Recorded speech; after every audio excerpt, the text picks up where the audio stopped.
want to thank everybody for coming. I know there's one or two people that aren't able to make it tonight, but thank you for taking time out of your day. And thank all, I think most of you were there also for the last community forum a week or so ago, so I thank you for also. John, we can't hear you. So I'm just thanking people for coming and for the community forum a couple of weeks or so ago. And just an administrative item, we have Christie sent out the draft minutes. So are there any corrections to the minutes from what she sent out? Pete? I was marked as attending. I was on vacation last week, so I was not here. So not here. Can't get credit for. In spirit, but not in person. That's right. Did you catch that? Yeah, got it. Sorry. Anything else? Anything else? You were missed, Pete. Yeah. We wanted you to be I here. appreciate it. I appreciate it. Okay, so You we'll channeled through us. Absolutely. consider Absolutely. those approved. And the other item that I wanted to just put on the table was we have one more meeting scheduled in 2 weeks. And then after that is the community forum, the third one, the following week. And so I didn't know if this was a time either today or 2 weeks from now, if you can give us a little better idea of kind of how the kind of wrap-up's going to be in terms of what your sense of the timing of the report. And I guess the question in my mind is do we need to schedule another steering committee meeting for after the community forum? And we don't necessarily have to decide that today, but if we know we're thinking about that, then people's calendars can take that into account. So I don't know what your thoughts are and kind of how things are going to time out. Yeah, we probably should think in terms of that, and it might be structured to review the draft report. So the intent is tonight we've got design options to show and discuss and evaluate for each of the schools.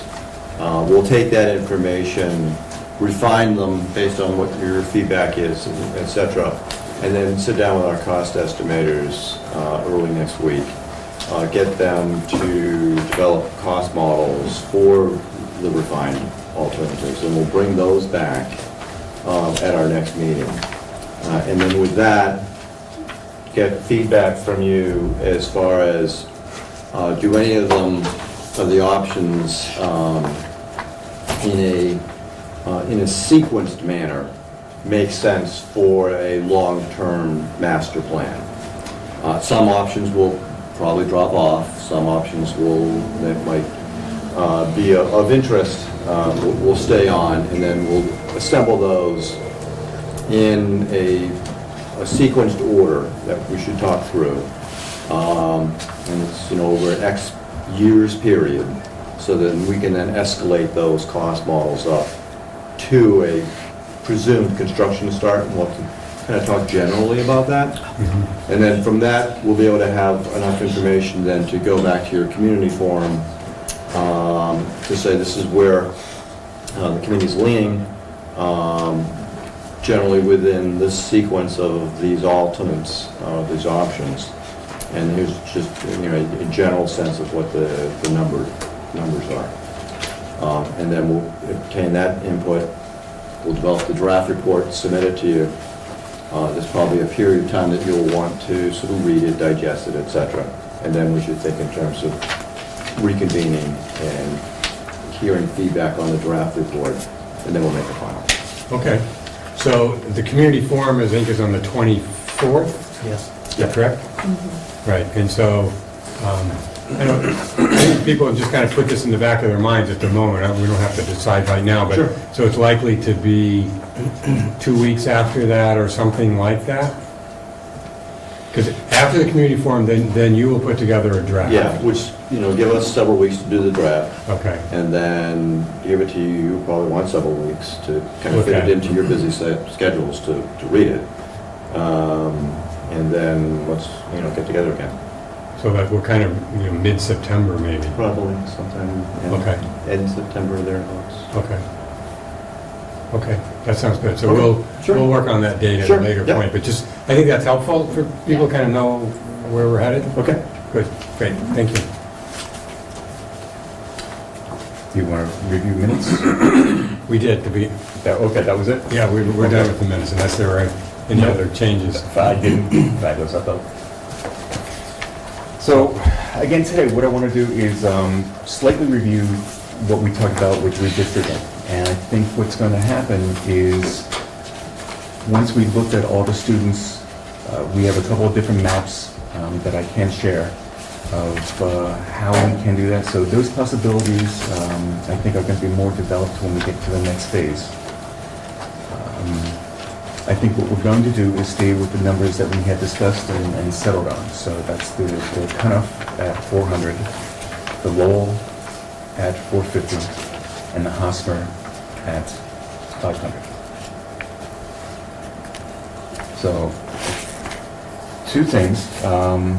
In your packets, you're going to see floor plans that have one colorful floor plan, and then the red plans after that. So the first one has I believe the elementary schools, or is it vice versa? Yep. All right, so the elementary schools on them, and the second has the middle school, high school. So there should be 4 pages. These are for you to take and review. The other floor plans, which are a larger scale, are the ones that I would request that you mark up as we go through these different options. Would be great is if you put your thoughts on it, ideas, as we go through. What we're going to do next is, again, just go through these floor plans and look at some of the options that we're going to be going over for budgeting. So I'd like to look at your notes, take those in, and see if I missed anything, because you've given a lot of fantastic feedback, and this is the one last chance that I want to really review any of the design ideas or ideas that I might have missed. So what I'm going to do now is go over what we're looking at with the culmination of all the work that we've done so far. So I'm going to start with a kind of, a lot of the options that we've gone through so far, as we've talked about, are mainly renovations of interiors to get all of the facility up to speed with the type of program that you have. The cutoff is one that does require additions to it. Just because if we're going to put 400 students in there, we're going to have to add some facility, just as we've discussed. But these are some of the options that we're looking on. In some of our discussions, I've been requested to go through the thought process of how you came up with this. So this is what I'm going to go through right now. So a lot of these options are pretty straightforward, where I know that I have a block of classrooms, and then we're going to turn that into the modern classrooms that we've talked about. On the second floor, this being the first floor, we do have the opportunity to add a floor above that. Now, we have to verify that, but that's the idea that we're going with right now. Is this above what we're looking at? That's going to give us our classrooms that we need for the extra students. Now, that's one of the classrooms.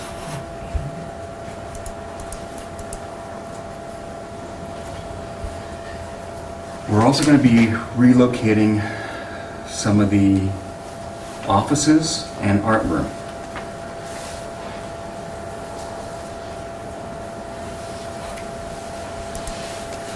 Let me explain how we're doing that.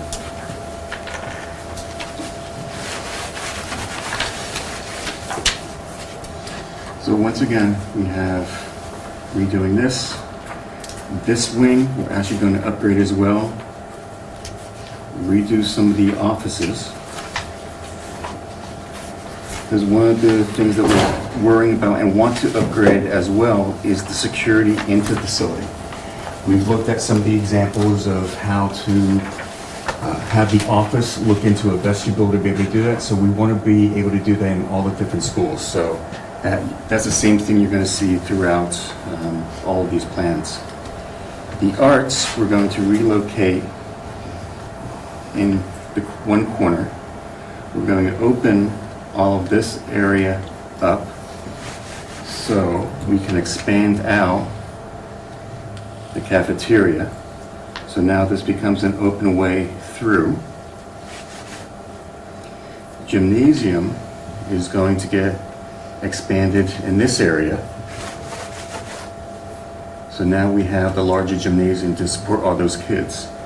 The other thing that we're looking at is the stage is to relocate between the gymnasium and cafeteria.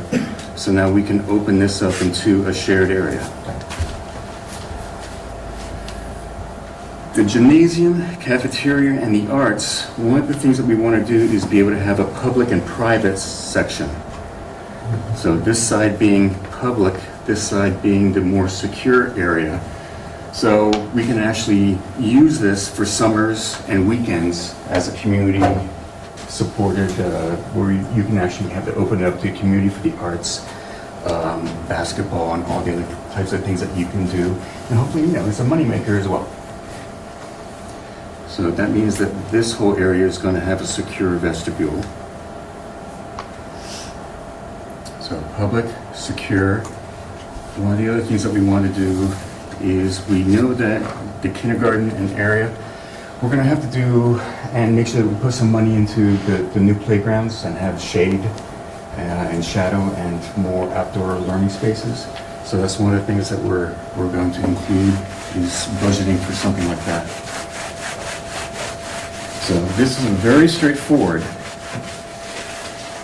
plan on what's happening with Cuniff. Can I just ask one? Yeah, and I hope that this is an interactive conversation, yes. When you're drawing the second floor in that wing where we're not sure if we can build, is there a reason why you keep drawing it off the structural grid? Aha, good idea. One of the things that we're going to have this second floor, and it will have to deal with what happens with the structure. There's no reason that if we have two circulation points that are vertical on either side, that we can't make some nice outdoor spaces and learning balconies that are off of these areas as well. So that's number one. Number two is that I don't want to make this into a valley.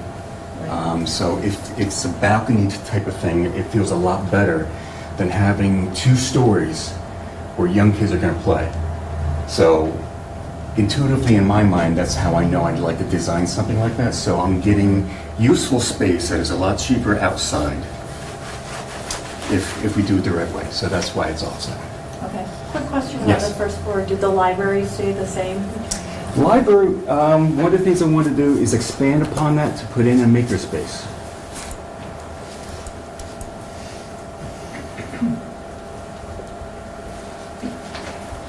So I looked at if I'm redoing this whole block into the kitchen area here, that affords me to kind of steal this area. So that becomes a makerspace, a library, media center, all the dynamic things that are happening there that we'd like to do, which now opens up into this cafeteria and then opens up into the gymnasium. That's fantastic, because library's so small. That's The so library's too that small. you're doing there. I did look into stealing some of these spaces and how to relocate, but that's getting into the nitty gritty, which I know in my mind I can do, but we have to wait for feasibility to really show that. But now you can see how all of this area will be opened up.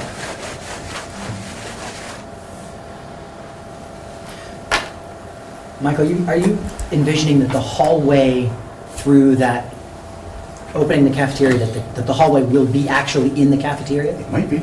Okay. I wasn't sure if that's what you were describing in your... More than likely, I probably do have some type of, structural system in here. I don't know. It makes sense that I would. But rather than having one long corridor here, there's no reason that, especially if now this becomes a media area, that I have little areas that I can put little not outdoor, but little offset gatherings to go and read. That doesn't mean that, these kids can have lunch near the media center or even in the media center, depending on how you want to handle that. Some school districts, let the kids kind of have a light lunch in the library, but that's something we have to get into a lot later. So it's meant that this is all open with a lot of light coming in and out. So it is a possibility, but again, that's design, that's way down the road. Okay. Any other observations, thoughts? Question. Yeah, regarding that whole opening up of the space over the library and the cafeteria gymnasium, there's no structure above that right now, so are you considering some open skylight type of thing to bring more light in, or has that... Light is always a great thing, Yep. in some moderations. That's something down the road. Okay, Once just you really curious. get into design, it's like Liz says with the offset, I know in the back of my mind, these are techniques that we always like to do. Light is always a great thing, but now we have to look into structure and what's Yeah. going on with the systems and all that stuff. Just curious. So Thanks. light is good. Even light shelves are a possibility, not necessarily something that goes in, but if we're on the south side, then having light that actually bounce up into the ceiling and then come into it. There's all kinds of these fun techniques that we use. So I'm sorry, let me go to Liz. So with the second floor, you could, on the new second floor, Mhm. you could walk up from over there, but you wouldn't be able to walk around then to the existing second floor. You know what I'm So saying? again, Yeah. when we get into design, I know that I need to have two forms of egress. I know that I'm going to have to steal some space to make that all happen. Again, think massing. I was just going to ask, in terms of capacity, is this, the concepts that you've come up with, you see that as about the 400 with some flex? Right now, it's at 400 with flex. Again, this is massing design, so It's a comfortable 400? it's a comfortable 400. Adding that space, that gives you roughly, 8 to 10,000 square feet, which is, 6 to 10 classrooms, depending on how you break it up, plus offices. So, and the big things that I have to really look at, and again, a lot of all your schools, are missing special education. So thinking about how they're grouped together, how they get designed too, that's a little bit of a specialty, so it's a little bit more space normally than a regular classroom, because then you have smaller groups, you have the transitional spaces and such. So in thinking with what you were saying, yes, there's that good amount of buffer in there, but again, we're in master planning, so I want to make sure that I don't go under or be too gross about it. Yes. Just by the box that you drew over the 5 classroom cohort of like the K1 Mhm. wing there on the first floor, you drew your box sort of over those 5, 6-ish classrooms if you count the 2 small sort of divisions.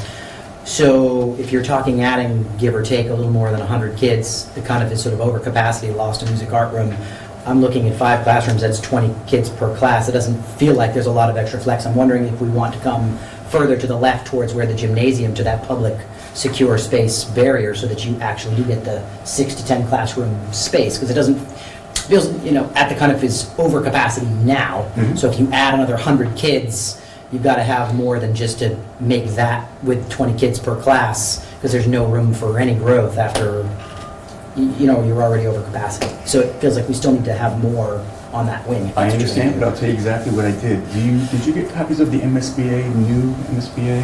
Yes. Okay. If you look at that new one that I made for everyone, This is updated that's the from the last updated one, right? So you're going to see a column all the way to the left. Yep. In that column, you're going to see red numbers or green numbers. The green numbers mean I need to add that space. The red numbers mean I have too much of it. What I did is I took, let's say, the special education in classrooms, used that number for the basis of square footage. Now, you might be right. I'm sure you are, actually. Because I thought that needed to happen as well. But what I did is to stay within a certain correct amount, I went by what the MSA numbers did. Now, I know that I'm going to be able to trade spaces, but again, that gets into the next phase of design. I mean, I'm just looking at where you're talking about taking off the area where the gymnasium is. There's a couple of sort of small spaces there that get used for small instruction. You're going to want space for stairs. You're going to lose a few more. Presumably, I don't know if that means you also have to have an elevator on the other side of the building in terms of any access. That can be accommodated. Really?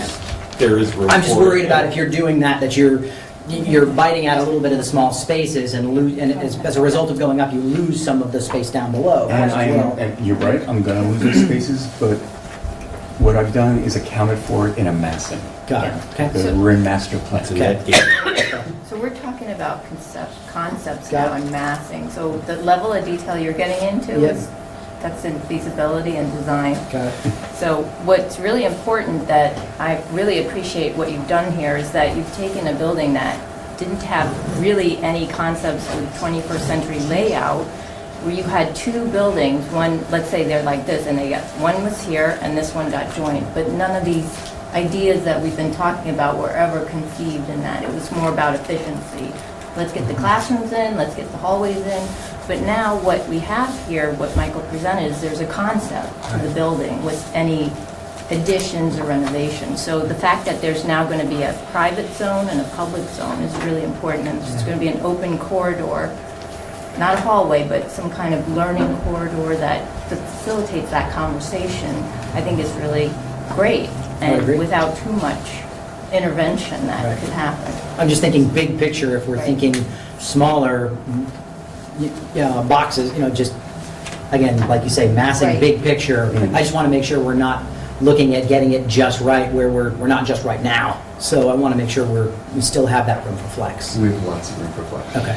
And again, big picture right now, but I wanted to explain the smaller nuances, like Liz was saying. Yep. To have you understand Got it. that this is where we're going with our thought process. And this one actually, there's more work done here than there is on the other schools, except for the Hosmer, and that's a different situation. But in explaining this thought process, keep that in mind as we go through the other ones, because there's the same kind of flow that's going on. Okay, so, yes? Just with the gymnasium, if we're expanding out, are we going out towards where there's currently a blacktop or a parking lot or something like that? Or is it- Baseball. Baseball. Baseball field outside. So, yeah, there are some things that we have to redesign site-wise. So if we look at the site as a whole,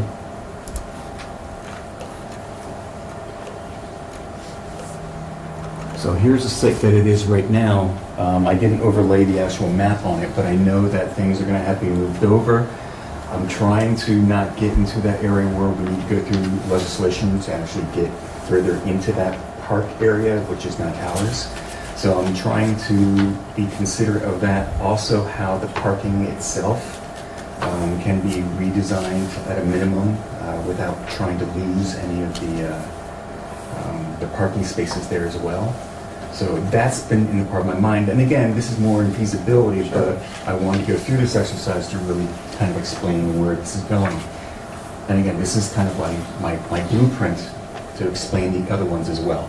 So I know these questions are all going to come up, and they're great questions, and write them down. But this is the thought process behind it, so. Can I ask you just a quick question? Of course. About massing. I get how it works on the gymnasium, art room, CAF, and all of that. But if you're just, maybe I'm misunderstanding what you're saying. So if you look at it just in terms of overall square footage, like for the classrooms you have, the school has currently however much, and you put that up against the MSBA guidelines. So if you're just looking at it as a total square footage rather than actual individual classrooms, does that assume that you would then have to potentially go back and reconfigure all the classroom spaces to end up with enough classes to handle the number of kids that you want? Not necessarily. I mean, that's why I'm going to give you a couple different levels of choosing different options. One of which is just doing wires and paint.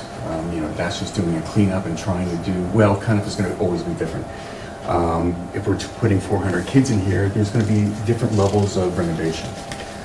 And you will have these base additions to it, but you're not going to have to redo every classroom, because every classroom is not going to have to be set up where you're having a shared classroom or you need smaller spaces. Again, that gets into the nuance of design. I also know that I can steal from some of the hallway space and make that usable space as well. So again, when we get into the real designing of it, it's all going to come into play, everything that both of you were saying.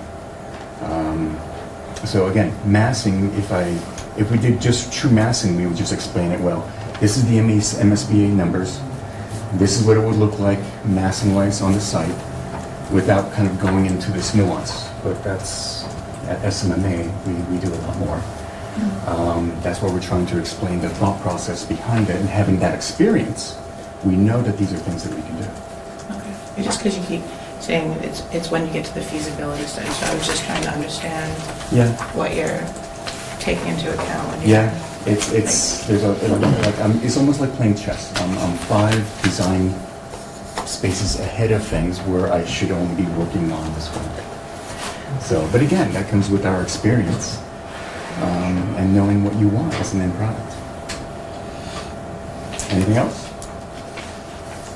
All right, next school. Actually, before we move on, I just want to make sure, so, we're talking about the first floor, we're talking about the second floor, we've discussed that the basement has no option based on safety issues. Is there any work that needs to be done in the basement in terms of the, I think the Yes. custodial staff using it, or? I think that's going to be upgraded just for storage and custodial. The minute you pierce the building envelope, it's got to be upgraded to code. Yeah. Which means that front wing there, which was built in the 50s, is all going to have new sprinklers, wiring's going to have to be checked, all that stuff is going to have to be brought up to code. Okay. So that's one of the things in the back of your mind as noted as well. So as soon as we get into a certain amount of additions and renovations, everything has to be up to code period. Okay. So, and I think what you're saying is that, you know, that downstairs space which we can't use, will that be also included in renovations? Sure. Not just per code and such, but also let's make it usable so we can have, you know, all the storage for the teachers, storage for anything else, storage for custodial. So, you know, let's get it up and going. Let's do it right. All good? All right. Next, Lowell.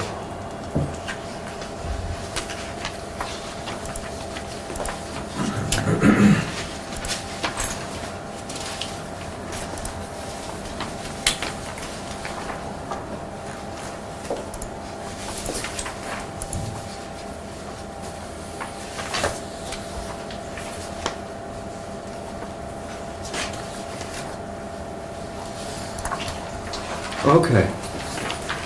Lowell, again, has some different components going to it. And I'm going to show you 2 different simple options for Lowell. One of which, and looking at setbacks and looking at design and also being very conscientious of this great view of the community, how they see this school, one of which was almost doing a mirror of what's going on this wing to a certain extent. The square footage that you see here is what we need, and you can see on your charts that we need a lot more of the special education classrooms.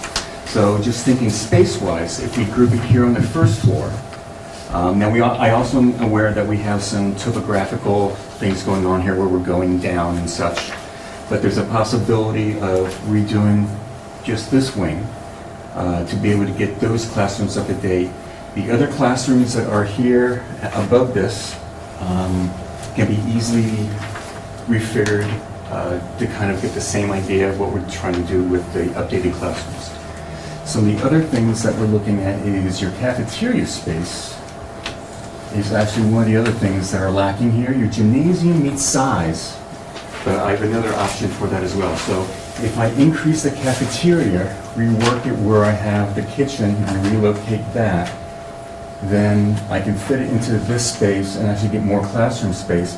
We would still do the same type of thing that I was showing you before of getting new security in here and the possibility of moving some of the offices around. It's a very straightforward addition and renovation in this plan, and there's a more aggressive one next.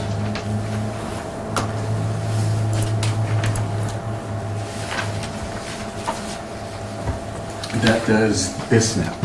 So again, we know that we have an interesting topographical situation going on here. In this situation, what I'm doing is putting in the classrooms on what would be the ground floor. The floor above this would be the cafeteria. So what I'm doing at this point is now extending the gymnasium out, stealing the kitchen, bringing it back over in this area, and moving some of the offices into this classroom. This also affords me to move those classrooms into here. So I have the space that I need for classrooms that I'm moving. I have the space that I need for special education. Now I have my offices in the main front entrance I'm sorry, the secondary entrance, that's one concept. Then, let me go back. The one that I think we're really going to look at,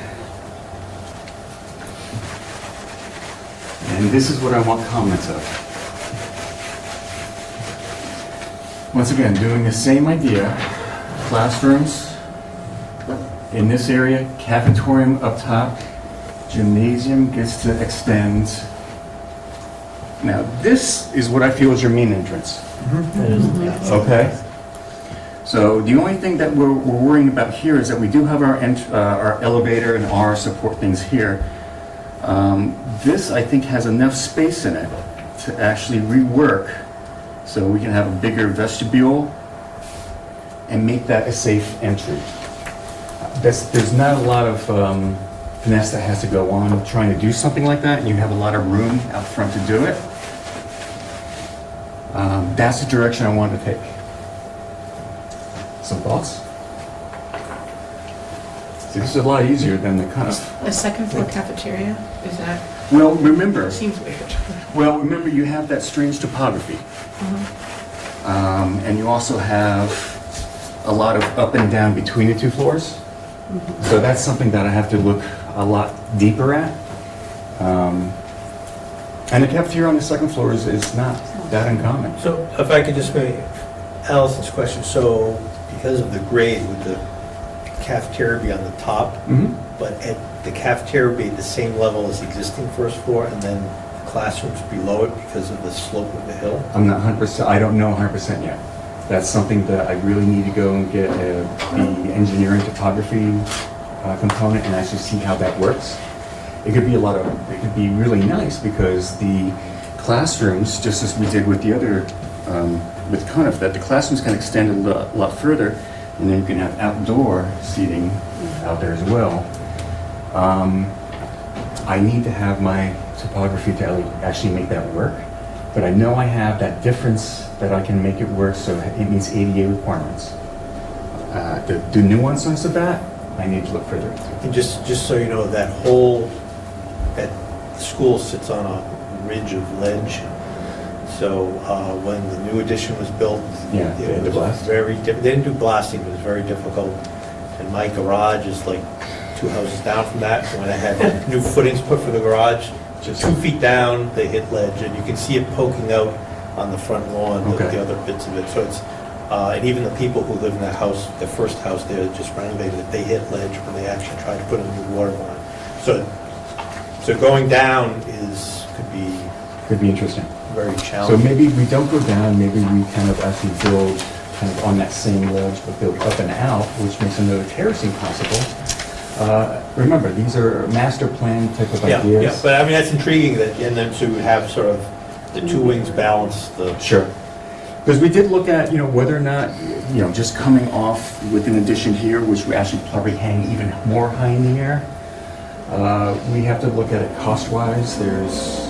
We know that we only have a limited amount of space that we can do in the back because of the setbacks and such, and how the circulation might work. We have that whole front, but then I'm concerned about blocking that wonderful view up the hill. But that is a possibility. At one point, we did talk about going down and trying burying in, but we have ledge. So, but just one other thing, the new wing, that there's a door at the end, and it goes with that parking. that's where they have, Would there be any idea of maybe just doubling the size of that wing and where the new parking lot is? Which door are you talking to? About? The new wing, Yeah. At the bottom, Right at the right there. Uh-huh. right there. going out that way. Yeah. That's a possibility too. What happens is that now you start getting these long distances to be able to get to a central Okay, the central location. location, yes. It is a possibility. Either way, I'm still going to be using the same amount of square footage for amassing. Whether or not it goes out here. It's not really any place to relocate that parking either. Yeah. Well, Although, could you, however minimal it is. but could the parking go down and then have, like, if the school is coming, my sense is that I think you go down the stairs and out to the parking.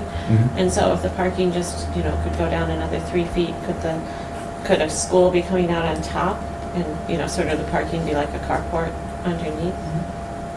Anything's possible at this point.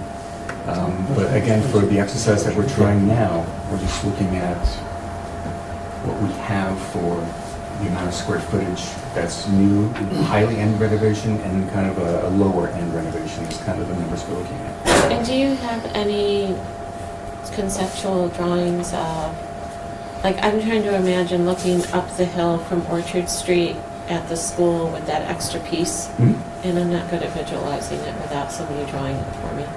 We have so many wonderful programs that, yes, when we even get to the point of doing a feasibility study, it's a simple taking a picture, putting it in the computer, and you can see a mess.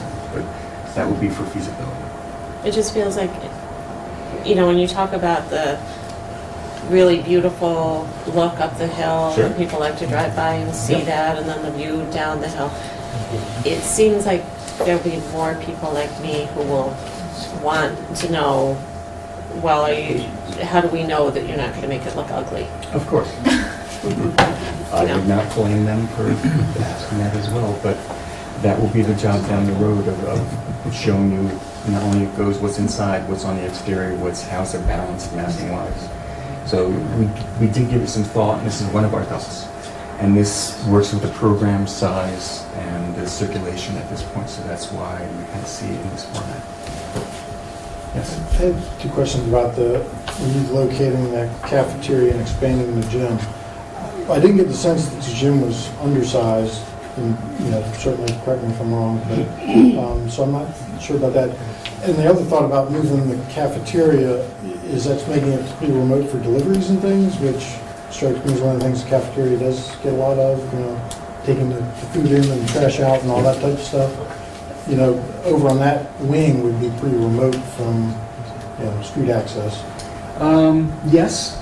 So you want to, especially, it's not so much getting the food and such in, it's always getting the garbage out and storing it. That's one of the biggest problems. And even right now, your kitchen's right here in the center, in the heart of everything. Yeah. So that's one of the reasons that we formulated that, well, yes, we can move it over here, and there are some back of house things that would work better, possibly in this area, but again, we're master planning, so we're looking at square footage. I think expanding the cafeteria where it is, in that sense, would make more sense to me, but just my opinion. No?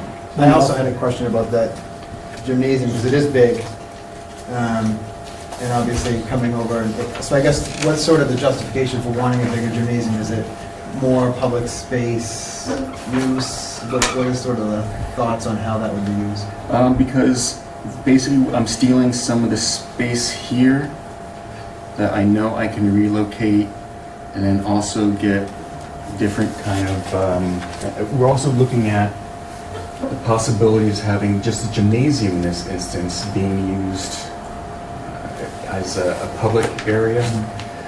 Right now, you have to kind of go through here and everywhere to get into that. This would be reshaping it so it can be its own entity. So that's one of the reasons that we kind of looked at it that way. A couple of quick thoughts. I would think moving, you know, kitchen items might be, kitchen equipment probably one of the more expensive things in a school to move. Maybe I'm wrong, but just in terms of tearing something down and rebuilding out all the exhausting and whatever other features. And the second thing is, when we were doing the tour, two comments that stuck with me in seeing this plan. The first is that the new wing supposedly worked less well than the old wing. Mm-hmm. So I would just be concerned with making sure we're not replicating something that is not working as well as the old wing in structure. Yep. And then when we're talking about stealing additional space, I know she'd mentioned, the principal had mentioned not having any meeting space or community space to be able to get to. So I don't know if in adding, I didn't see anything else on the plan that you were describing. Maybe there's extra meeting space on that other wing where the cafeteria could go down below, but Yes. I mean, it seems like on the, I don't know where the other options are, if that was something that was that you were factoring in at this point. No, because when we're looking at, especially when we're looking at this extended space, Yep. once again, we're trying to understand how to do exterior circulation It's, in this instance, it's going to be hard to meld together the gymnasium and the cafeteria and all of that. That could be a possibility. That would take, again, further study. But right now, again, we're looking at square footage. We know that it would work, and that's where we want to get our prices to. And as for, I know that this isn't the best layout. So when I'm replicating this, I'm actually thinking right now about how the outside looks, and how it fits within the site and my setbacks. We would definitely redo, the classrooms up here. We know, we took the same notes that it doesn't work, and we would do something a lot more dynamic on that side. This is sort of like taking in that we're trying to fit 50 more students in services, like at that school, right? I think. Is that what we're? It's 50 more students, but it's a lot more square footage because we need a lot more special education. Right. Oh, no, that's why I was just thinking about. So like if making the school a bigger district, does it then need a bigger gym? Yes. Okay. And cafetorium. Yeah. And looking at the conditions of the cafeteria being in the center of the school, there were some problematic things there that when I took the tour I saw.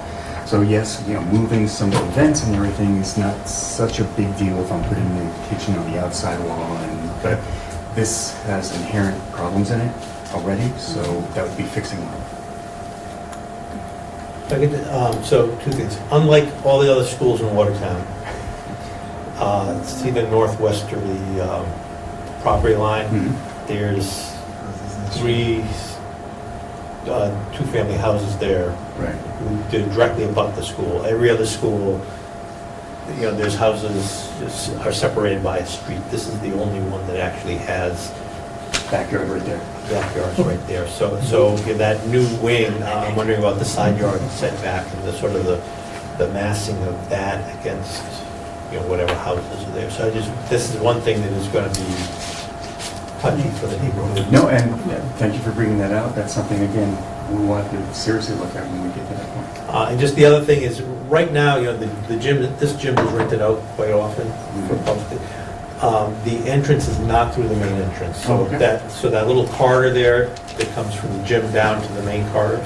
So, neck over further, right there, that little corridor there. There's a set of double doors halfway through down further. Right there, that's locked, that separates the public, sort of the public and the secure spaces. Okay. And there's, How do they so get the in? public can be, so the top, everybody gets in through those doors, and there's another set of doors there. So what happens when it's rented out, they can use the down that little corridor, use 2 bathrooms. Yep.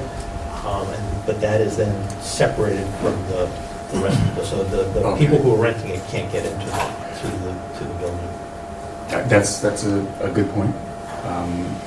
I think if we were to try and make it a little bit better, it's always great to have some kind of vestibule or lobby. Yeah. So that was our thinking in trying to do some little work in this area. Any other? Yeah, I just wanted to, so is that red line next, so the cafetorium, that's that red line right there in the back, the existing? Currently. Oh, The currently, current, yes. Yeah. And there's, based on the setbacks, did you explore like shifting that even further over? Not really, because I'm cautious about this 2-story space. There's a lot of little gymnastics that are happening in this upper area Uh-huh. that I haven't really looked at, and if I close this off, we haven't looked down that road yet. We would. So, what if we do create a courtyard here, and again, you have a 2-story space here, and then maybe 1-story space here? We have to look at all of that stuff. Yeah, because the one thing that I was interested in is that the facade of this Lowell building, really, it's kind of like just a facade that is respected and Mhm. revered, but it's not really used as a front entry, Right. I don't think. I mean, I really perceive, when I've gone to the building, that's a nook right there is the entry. And what I was thinking is that if the cafeteria were to shift all the way to the other side, Mhm. how is it that we might be able to expand even and fill in where that entry is? Because it's like a very formal like stair system. Right. Perhaps even, combine that, maybe possibly make that more of the public wing. Mhm. clear out more of what's going on in there, because it's all like nookie nook stuff. Right. And, you know, is it possible then to then maybe make the cafeteria right down there, the gym, and then have some broader connectivity there that's more open? It's not like this, Sure. Are you saying to flip the classroom space over to the proposed Yeah, new if you're space? gonna And propose put the that- cafeteria space on the right-hand side? So So then that you're that's a having- public, Yeah. public. Sure. so then, you know, that branch becomes the public domain. So, yeah, you And then have- this can be more the private. That's a possibility. Again, that's something down the road we have to look at. Where's our structure? How do we open it up? And, Yeah. you know, I totally agree as another way of looking at it. But I think in our thinking of master planning, it would still be the same amount of square footage. Right. This might require some more renovation, so I'll notate Right. that and, you know, put But I that mean, as the even option. filling in that little courtyard, instead of having that an open outside, as part of master planning, Mhm. part To- of that. to tweak that up? Just enclose it. Mhm. And then you'll have some interior, maybe atrium type connectivity Sure. between the two. The topography gets pretty interesting in that area too. Yeah, Yeah. because it does. And it it's gets really pretty low. steep pretty quick. Yeah. I know, but if that's even a possibility. Anything's a possibility at this point. Again, we're sticking with our square footage that we Right. know, but. Just money, Liz, just money. No big deal. But in this That needs to work instance, you know, in this instance, they'll come up with another option of saying, well, you know, here's another massing that could be an addition. That's how much would that be if it was just that, and we Right. would spend more money renovating this and go over. I understand. Next school? All right, so,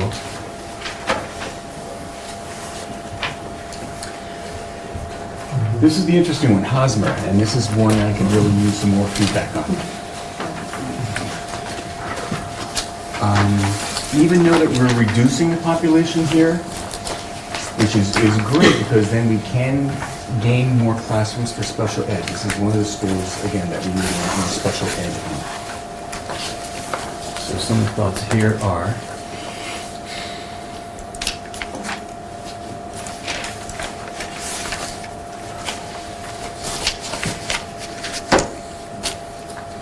and these wings on this side,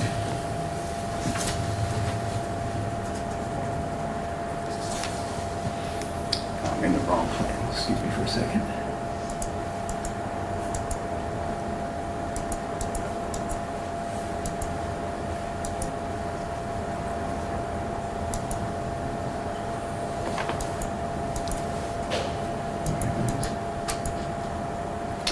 So if we actually made all of the classrooms that are down here, which are kind of independent, and have access to the outside, this would be a perfect spot for special education, all that you required.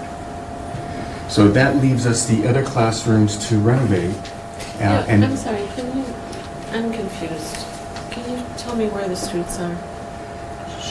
Chauncey Street is on the left. Here's the property line, and unfortunately, I don't have So the Brigham House is to the So right. the Brigham House is to the right? Yes. Correct. Yes, Got right it, here. okay, thanks. Okay. Now I'm ordering it. So this kind of is its own little world over here. That's which we- early steps right now, right? Early steps are right here. Oh, early steps is there, okay, all right, my apologies. That's okay.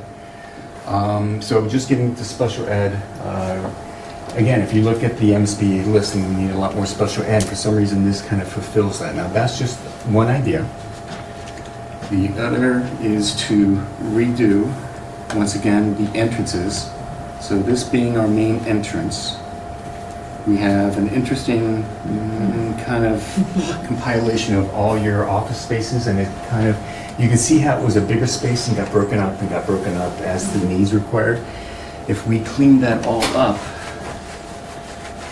then that becomes a nice, safe, secure, controlled entry for this end.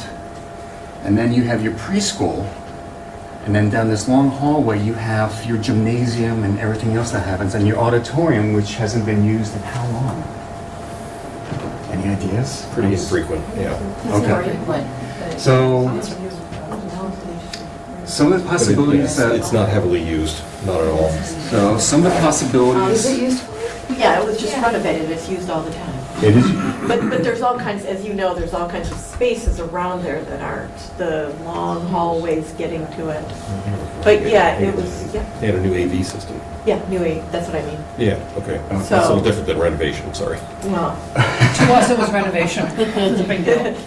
that's a pretty big deal for us. Okay, But no, so- it is used for all school assemblies. Yeah, and we're talking about reducing the student population here, which I think what the principal had said is that currently it's hard to get everybody in that auditorium, but obviously that's the goal, is that we reduce the number. so here are a couple of design directions that we took, is to be able to do, and this would actually work, to do simple renovations. You have enough classrooms for the 500 kids. The classrooms that, since we have less kids now that are not here, we can fill in that whole bank for the special education, which you do need. We can just really do a fantastic renovation to the school, and I think that's one option that we want to truly look at. Yes, the auditorium has a new AV system, but it still needs some work into it. So if we just did a total upgrade here, it could stand as is. Now, the other thing that we talked about was doing our whole district preschool and pre-K on this location. And if we did that, they came up with a calculation of 400 students. So that means that this whole area, that this could be the base, but we would have to add a lot more, we would have to add a whole new building. So one of the things that we thought about was, all right, let's do some demo and rebuild. Now, this is the outlandish blue sky program that we once talked about. In order to do that, very simple diagrammatic, we would have the cafeteria, gymnasium, we already have a multimedia space for an auditorium. Then this would be the amount of space that you need for a pre-kindergarten and preschool. In this kind of format, that this becomes a centralized space, again, that we have now a private used area that has access from two areas. Gymnasium is now close to all the fields and such. Cafeteria can be used in a lot of different ways. We would still do some of these interior renovations that we were just briefly talking about. And the preschool will be on this side, private from the bigger kids, so to speak. And they have their own courtyards for play and are kind of separate, but can have access and use the cafeteria with a new kitchen that supplies them, cafeteria that also supplies here. And then on this floor underneath here, you have a sandwich kitchen, which I actually don't have to look further into. I didn't quite understand that, but it seems like you have multiple kitchens. That is our big pie in the sky thought. What are your thoughts? Where's the library? I'm sorry. That's on this, let me show you. So would the pre-K be able to access it as well? That wouldn't be a problem? Well, You want to tell them how they do it now? the thing is with They just access it, they do everyone else Right. right now, yeah. with pre-K, some of the designs that we've been doing with pre-K is that they don't actually go to a large, big library. They have a commons area with carts. Okay. And then the carts are mobile, and then they can put them anywhere, and then they have the big beanbag chairs, and they put it around like you're making your own little camp. Okay. That's the type of stuff that we like to do for library For supplies and pre-K. stuff for pre-K and the small kids. So they're creating their own spaces. Now, yes, if they had the opportunity to go to the library, that's a treat. That's where you go and sit on the step stage and get read to, and it's like a wonderful experience. But that's not your everyday type of thing that happens in pre-K and preschool. We can think otherwise. No. It happens now, and that's all. I just was wondering Sure. if it would. I'll go down the road, yeah. So if we were to do this option too, all the pre-K at the Lowell and the kind of would come here instead. Pre-K, correct. So that would free up more space. Only if you go to that universal pre-K thing. Right. Right, so that's different. No, is this the this is not the universal. Then I don't think it would, because it depends, Well, well, I well, guess it could depend. If you have the space, it depends. I guess my question is, Yeah. was this was this option 2 for the integrated preschool plus all our pre-K in the current district? Or is this the universal pre-K model? So it's a universal pre-K. Yeah. Yes. Oh, okay. So So that's a completely different, Yeah. those are two different things. Okay. Correct. Well, let's just simplify it. So now you have your 3-year-olds and 4-year-olds here, and you also have your 3-year-olds that sometimes can go into another pre-K, but that need a little bit of help, are also here. All your schools will still be K through 5. Right, but I'm just saying, so this option, we would build the new piece Yeah. big enough to handle Universal. not just the current Right. paid Yeah. tuition Correct. pre-K plus the integrated preschool, but a universal pre-K, Correct. so enough, which And we'd even say if you- about 400 kids? It's like 380, so pretty close to 400. But even if you didn't use it for that, you would have the extra space if you needed it for, you know, if universal pre-K goes away, which it won't, but you would still have space. Could enlarge your early steps program, or, Yeah. you know, if that would have That's space to right. grow. And especially these type, if you design these type of spaces, they're always supported because they have the larger spaces, bigger commons, so they have more play space. There are large muscle movement areas on the inside. They have the facilities for bathrooms and wet areas, dry areas. So if you design it for that, it can really go into any kind of But space. that's from a financial model, that's currently Different. not what we have in the district, and it would require, A much larger investment. well, I mean, also from a, because we would be charging tuition, and now we would Right. be having to educate a much bigger group of But if You kids. could probably really expand your paid pre-K program until it's universal. But even if you left it that way and you Legislative, built, you know? say you decided to build it now and you just kept those 3, you're right that you could choose to say, I'm going to take the Lowell, the Hosmer, and the kind of pre-K, put it there, that frees up 1 additional classroom in In each each of the school. kind of. Yeah. And puts it, even if you kept it exactly the way it is now, Yeah, you know, okay, just- that's, I just wanted to make sure with the Yeah. numbers. Yeah. But this would, so doing this would actually get us 1 extra classroom with kind of the one at the. It would. The wall. Yes. Michael? So would that, I guess kind of building on the other question about pre-K kids using the library, would this allow pre-K kids to also have use of the gymnasium during the school day? Yes. Yeah. Yeah, and that's a scheduling thing as well. But Right. yes, you definitely want them to, again, a lot of the times when you design pre-K, 3-year-old and 4-year-olds, they actually stay within their commons area as a large muscle area. But yeah, you do go out into the gymnasium from time to time, just like you would a library or spaces like that. And it would be designed that your kitchen now supports that. The small kids don't necessarily go to the cafeteria.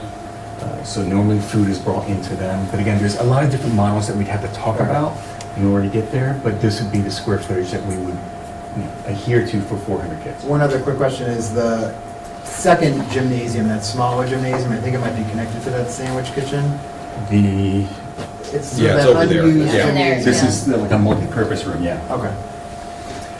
And there, we had a lot of different feelings of so this is a wonderful 2-story space. A lot of things off of that is making that into the new multimedia space with your maker spaces and such. So this is one of the plans that is going to have a couple different alternates, and we'll pick and choose from. But this is the other one is a big sky idea, and I wanted to get your reactions on it. Liz?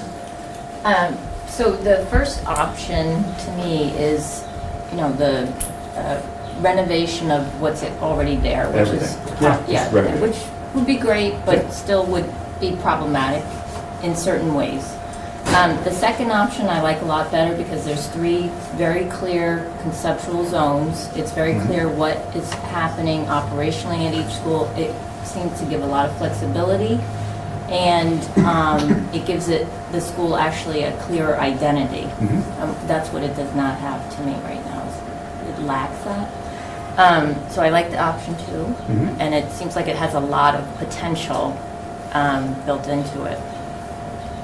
It does, and again, there's so many little nuances in between the two Right. that we're going to really have to look at and think about. Yes. Generally speaking, like with option 1, at, like right now, in September, the early steps program already doesn't have enough space. And so like that first option doesn't really address that, you know, like they're already overflowing into, you know, into this building and stuff like that. And so, you know, like thinking about option one, it doesn't actually address the fact that it's a preschool house in that school that is already out of space. Yeah. What's going to happen, remember, right now, in this coming year, you don't have enough spaces for kids in certain areas. You know, the actual timeline that when we get to being able to do any of these options, all the schools are actually going to have, at the elementary level, be less population. So right now, you're at a little bit of a bubble, and that has to be dealt with internally. If you think about the amount of kids, yes, we have to be concerned, but at the same time, it's definitely doable, and that's something that I know Jean's working very hard to try and find spaces for. Yes. Would the pre-K preschool have a different entrance? Oh, totally, yes. So there's a wholly different. So it wouldn't come in that main part, it would? So you would have a totally different drop-off system. It's something that you think about, as Liz was saying, it's its own thing. It's a different school that has the same kind of big campus because there's a different procedure getting the kids in. So it's a different animal. Two schools on the same site. Yeah, that have, exactly. I think that that's share. a good thing. And they would just be shared facilities. A lot of facilities, outdoor space, but still some of these, you know, smaller courtyards. This was designed specifically thinking that, well, yeah, you want to have these kids kind of corralled sometimes. You know, they're like courting kittens. Think of it that way sometimes. I teach little kids soccer, and you get the 4-year-olds out there, and I feel like I'm recruiting kittens. So a teacher once told me that, and that's why it's great to have these smaller spaces. Yes? Just a couple of things. We want to clarify the 400 number, because I know we've gone back and forth. So does that include a notion of universal pre-K? Yes. It does. So preschool plus Correct. that, and you're estimating around 400? That's okay. correct. Okay. Then the other question would be, on the top, in the old wing, you have a kind of a red box. Are you kind of projecting adding some things there? I did this because if I'm losing some space that is here, I do have some space that I need for services and other things. So budgeting-wise, I put that in there to know that I'm going to have some kind of small addition that I'm going to need if I'm breaking it off from this point. So that for me is a reminder to put some money to it, and I wasn't going to talk to it, and I left the text up so you wouldn't find it, but Okay. John, you have eagle eyes. Okay. And then the other question, you mentioned kind of the special ed component on is that the first floor, but not the second floor? Yeah, I would, as an educational person, you would kind of like them on the first floor. That way you can have some outdoor space. Yeah. But there's a lot of different ways of looking at it, and that would require me doing some visioning with the teachers, especially the special education professionals, and see what their thoughts are. So many of those kids are included during the day. Yeah. So that's what I was thinking of, because For parts of there's, the day, if they're too far away, you know, and they're included for art, music, Yeah. and some social studies. It depends on the student's profile of what they're included in. But it's not like it's a huge walking distance. you Right. know. But And they again- also have private space too, so. That was just an easy way for me to actually show you that the amount of space that is right here just happened to be the amount of space that Oh, you're lacking. Yeah. Okay. So I kind of gave it that out, yes. I know from the minutes, everyone talked about the universal pre-K last time, and it sounded like there was some real uncertainty as to whether or not this could happen, but it sounds like this is the direction that we're headed. Well, it's the direction From a the state's legislative- going, so if you're planning, you should be planning for your future. I would agree, but I think this is a key point, that if they do say, and we're not prepared to do the bigger option, we would really be in trouble with space. So would probably most of the school districts in the Commonwealth. Yeah. So there must have some sort of a clause in terms of phasing in over a period of time? And or- usually it comes with money, and then they take the money away. They give you a little, take it away. something that drastic as universal pre-K. Yeah, it has to be. It can't be, you need to do this in 180 Right, days. right. It's got to be a longer But the other thing pipeline, this but- plan does for you, I'm sorry to interrupt you, No. but the other thing this plan does for you is if we do have more more need for like K space, that it gives you a little more swing space. So if you have, we run out, everybody moves into the kind of, houses are torn down, duplexes are put up, whatever, that we can't foresee right now. If we had some additional rooms, even if we didn't have universal pre-K, it gives you options to have kindergarten there. So you could move, it's being considered right now, the universal pre-K, the number we use for the pre-K piece, would also take all the kindergartens in town. So all the kindergartens could go there. That frees up, 2 rooms at the Conneff, 3 rooms at the Lowell, whatever the number of Ks you have. So that's another way of looking at it, that you're building in space into the elementary schools right away, whether there's pre-K or not. It's a safety valve. Correct. Yeah. Right. And then if that growth doesn't come, and then in 5 You years. can use it as have- kindergarten center, Yeah, and then, so, I mean, I guess that is some attractiveness to that, because Joe asked that question at the forum, what's the plan B for unexpected growth? Well, this could be That's it. the plan That's for it. unexpected growth. And can I just- and that is not an uncommon model internationally, am I Yeah. right? That there are buildings just for kindergarten. It's very common. Yeah. Yeah, the international baccalaureate students Right. and the Montessori students in Europe especially do that. Can I ask a question? 2 questions. One, in this version, is there no longer an auditorium? And B, is there no other, I'm not saying I agree, disagree, whatever, with having the separate preschool, pre-K, but is that the only place to put it if we need it? Because I know at one time we talked about this building, and I don't know if that's off the table or if that's a better space, or...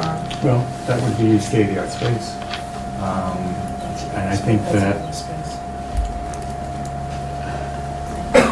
It's this a is better space. That's a better space. Well, We I don't think have you the would remember, playground. none of the other 2 elementary schools Yeah. don't have auditoriums. That auditorium was built as the middle school auditorium.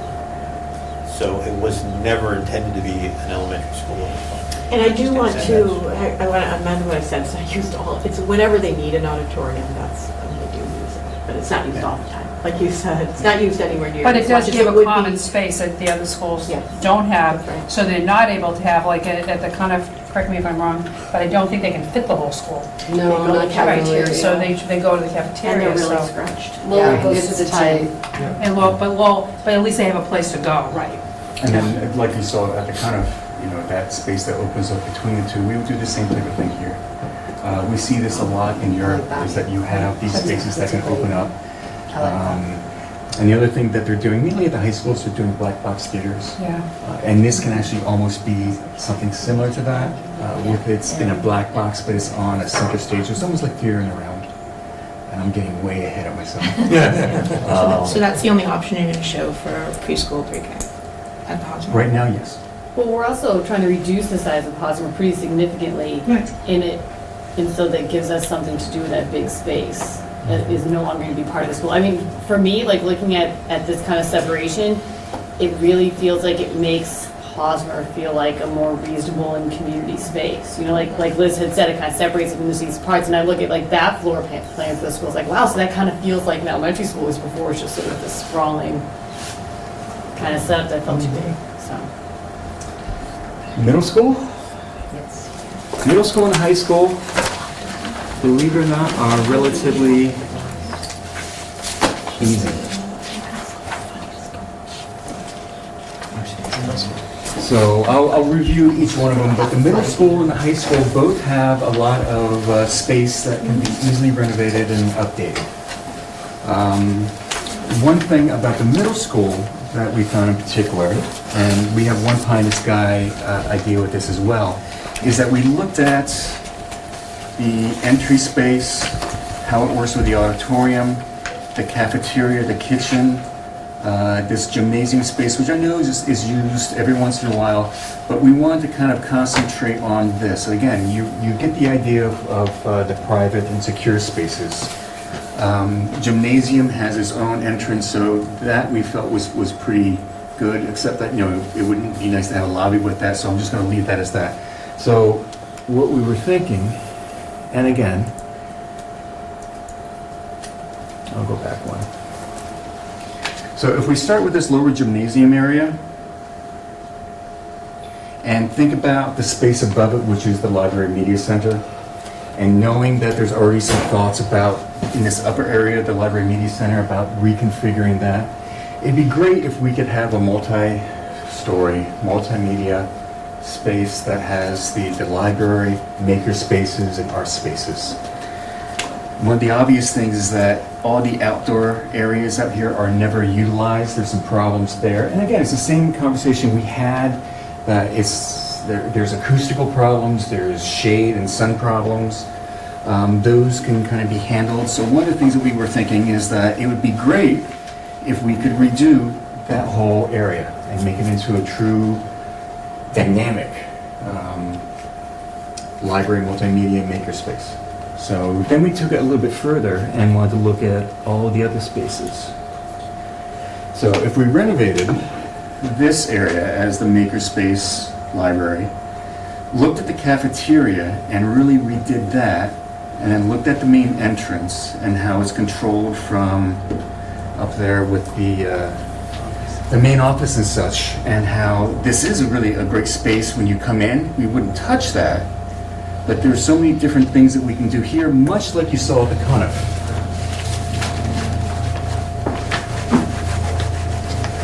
So at the middle school, what we like to do is doing a culinary arts program.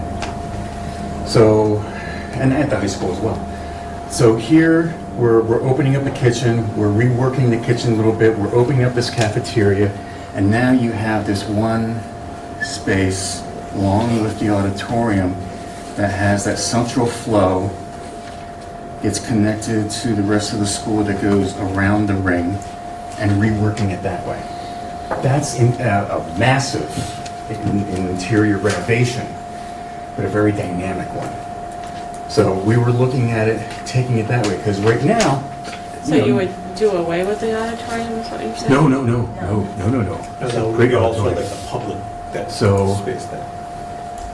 So we're doing much like we did with the Conniff, is Reconfiguring the space. reworking a lot of these interior spaces, trying to make this courtyard live by opening some of the cafeteria up into it, opening up this multimedia space into it, making sure that that is a usable dynamic space.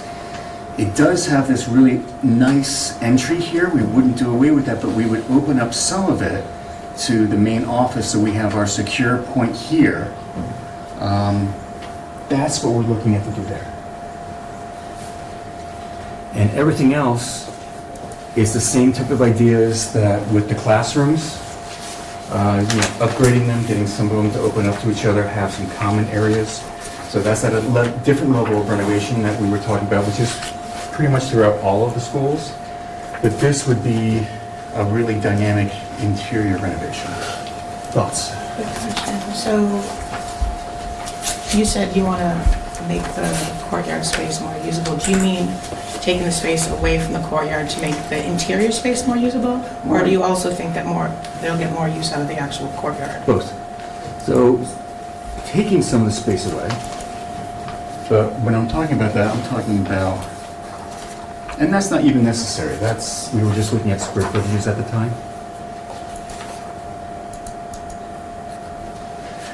So, here's our space that was where the kitchen and some of the things are. So don't even think about that little wedge, but the idea is opening some of these spaces so it truly is opening up to the courtyard. Because right now you just have this one little area that is kind of your nice view of the courtyard that goes into it and uses it. So now we're making some of this space so it's open, making some of the cafeteria space that's open. We could even rework this a little bit so you have space that goes in there. But it's a really great, dynamic, higher cost renovation. The courtyard is not at the level of floor of the library. It's at about 4 feet below the ceiling of the gym. So there are some differences in space here, but that can be really exciting as well, because now you have steps that are going up or out and into it. So you make that, the gym and the library sort of two two-level, one space? It could be a terraced, it could be. Yeah, you know, you have so many different ways of having small group activities, just a lot of ways to be able to connect to one the other and then bring more light into it. And especially here at the cafeteria, thinking about opening up this way, because now this is almost like an open space again that looks into it, and making sure that you can have a nice flow there, and then working on the outdoor learning areas. That is another way of thinking that we're going to not necessarily re-landscape, but we're going to add some things that make it into a nice space. Yes? Having gone through this space as a group, I can visualize some of what you're describing. Some of it's a stretch for me to visualize, but this sounds great. I'm just rewinding the clock back to what we've talked a lot about, the cells and bells sort of structure of the classrooms, and this sort of stuff doesn't touch any of the cells and bells that you've described in terms of, so, I mean, these are great, I think these are great ideas, but I wonder, I don't know if there's any other parts of this where you're talking about actual classroom space reconfiguration, or if that is further down the road as well from what we're talking about, but it seemed to be a disconnect between what we started from classroom side versus more common space side. So I did mention that along with all these spaces in all the schools, when we take a look at it, and we have to be cluster by cluster about how to get that up to that physical level, being able to teach at these different modalities. So that's blanketed through all the schools, including the high school, which is a lot easier to actually That's do. implied in all of your options. Implied in all the options. But this is, what I'm trying to make, this is a bigger Got it. renovation, but it can do so much to the school. Yes, listen. So I think, getting back to what you like to get into the detail to make sure everybody's gonna fit, there's gonna be all these classrooms, which is great. But in terms of what they're trying to do, in terms of getting us to the place where they can go to the cost estimators and get a reasonable cost estimate for these big ideas, we kind of have to help get them there, and then in that, those considerations will happen with their conversation at the level that it needs to. I just want to make sure that we're not giving up on one component to go for the big I think picture. all That we're we're doing talking is- about them in tandem as a bigger Yeah, picture. Got it. we're always gaining. Like, this really, to me, is a great use of potential that's already there. They have, there's the big public space of the cafeteria there.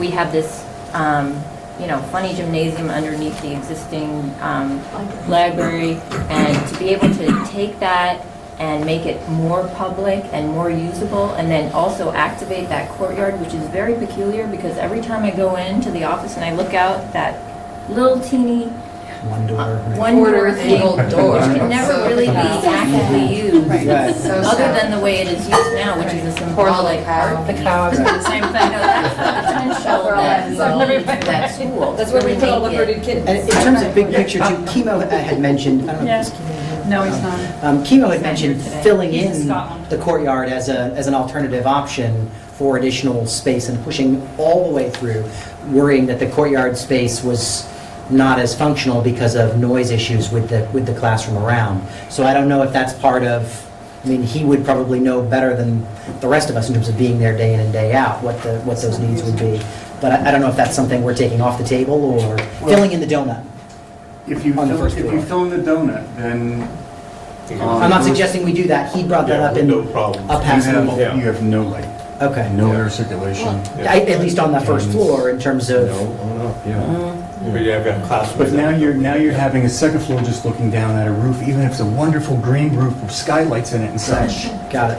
I think there are better ways of approaching it. Just trying to, raise something that we've been Michael. brought up before. So the library is currently on the second floor, that gymnasium starts on the ground floor, so you'd be envisioning a library, media center, makerspace, it's 3 levels, is that? So there, basically, it's just a way of infilling some of the gymnasium at different levels, giving that exterior here more penetration Correct. to this area. So the same thing for the cafeteria, more penetration that way. So you're bringing light throughout it and trying to get more useful space on the outside. So once we get to that point, there's a lot of wonderful architects who have done similar infill spaces. that I'd love to share. Yes. I know that this was asked at the community forum last week, and I don't know what the answer is, so forgive me, but it is an assumption that I'm making that heating and cooling in all of our buildings will be upgraded. Upgraded, correct. That goes without saying, right? That goes without Fair. saying. Great. It's part of the ESCO program a few years back. You have to do it? or- Well, no, they've been putting in new systems throughout all the schools, and they designed them to be modular. Right, I remember you said that, so Yeah. we can just keep adding on to them. You add another floor, you add more modules on, and the capacity's there. I guess the cooling is my real demand, not the heating. Yeah. So, I mean, they're that's- they're old buildings, you're not gonna have central air throughout every space. That's just a reality. Putting in air conditioning at that level and retrofitting the schools is a very, very big ticket. So they work with what they can. But there are some like brand new schools, like the high school that I went to, they built a whole brand new school probably 5 years after I graduated, and they put in all the ductwork for central air, and it was never activated because the town couldn't afford it. So all the ducts is there, but they never installed central air conditioning because the town could not approve the funds to do it. And so Massachusetts, it is very uncommon to have central air conditioning. Does it make sense to have more of the cooling in some of those public space divisions? So that if they're going to be used during the summer months, where the classroom spaces might get warmer and less used in, more dormant months out of the year, or the hotter months out of the year, I would think that the more public spaces, like the pieces that you're sort of carving out, I'm still trying to envision the public It's part of the- secured space, maybe that would make it more usable and more community friendly during the summer months. It's all part of the engineering layout. Once you get down to the square footage and what you're gonna do, then the engineers come in and say, all right, if you wanna do this, you need X. And that's where the details start to get filled in. Right. Yeah, I mean, this level of conversation is good, but I think you're getting a little deep, because now you're getting into like sustainability and passive cooling, and we're not there. We're not there. Think master plan. Yes, Jim. Yeah, So just, master plan. the idea of having some kind of roof structure over that atrium with skylights is something you would discourage? Just curious about you. Personally, yes. And why? Because of the, Well, Makes the building very deep. pardon? It makes the building very, very deep. You aren't getting natural light into that center core. Light'll. Well, I mean, you want to put I mean, skylights, obviously. Even if you're doing skylights that are placed, you don't have a view. A view. You're missing a lot of the naturalistic things that students really need, even if it's a simple window in one classroom. So you're creating a large cave space, even though that you have natural light coming from above, Yeah. and you can have and you can see sky. You're making a very big, large, uncomfortable, not humanistic space. And then you have classrooms, you could have no windows, essentially. Well, I don't think you'd put classrooms there per se. I mean, It's classrooms Now around being enclosed space, so they wouldn't get fresh air. All the classrooms that surround that space. Yeah, So think it about- becomes a mall, basically. You've got a sky dome over the top of it. So think of it this way, when you go to a normal gymnasium, some of the ones that we have around, you have lights that are way up high, windows. Yeah. And that's okay, you get a feeling that you can look at, but you still feel in a box. So think of it kind of in that sense, and now make the ceilings lower, and it becomes a very unnatural space. Yeah. Obviously, I think you definitely would want to have skylights or whatever, but, functionality becomes an issue, because I think, basically, we don't have school in the summer, so probably for half of the school year, it's problematic for using the space because of the weather, for at least 2 or 3 months out of the year. You mean as a courtyard?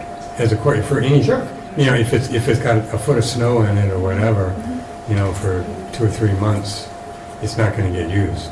And so I'm just thinking of functionality. Life in New England. Pardon?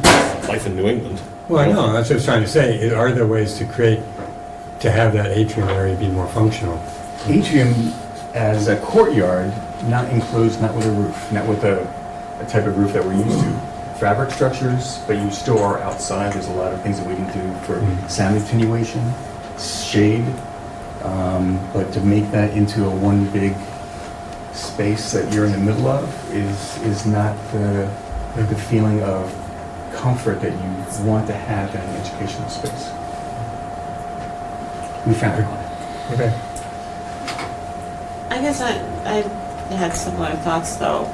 Just on two thoughts, it seems like it's the classrooms on the left of the drawing, whereas to the right, that's the cafeteria and the gym. And so if we're concerned about those classrooms having noise, if a lot of kids are out in the courtyard using it, then the windows that they want to open to get fresh air, or, you know, how to, and it just makes me wonder about, I wasn't thinking of skylights, I was thinking of like glass roof and walls, you know, something really pretty and curved and, you know, taking up maybe not the whole courtyard, but like, you know, drawing a diagonal or something and having, so that the people who are in that area feel like they're outdoors because they have light coming in on the sides and all the way up into the ceiling, and the people who are looking out, there's still some green space, but knowing that it's not going to be used all that much because of the snow and the cold and everything, they're also looking at this pretty glassed-in structure. It's not really a roof. I have no idea how much that costs.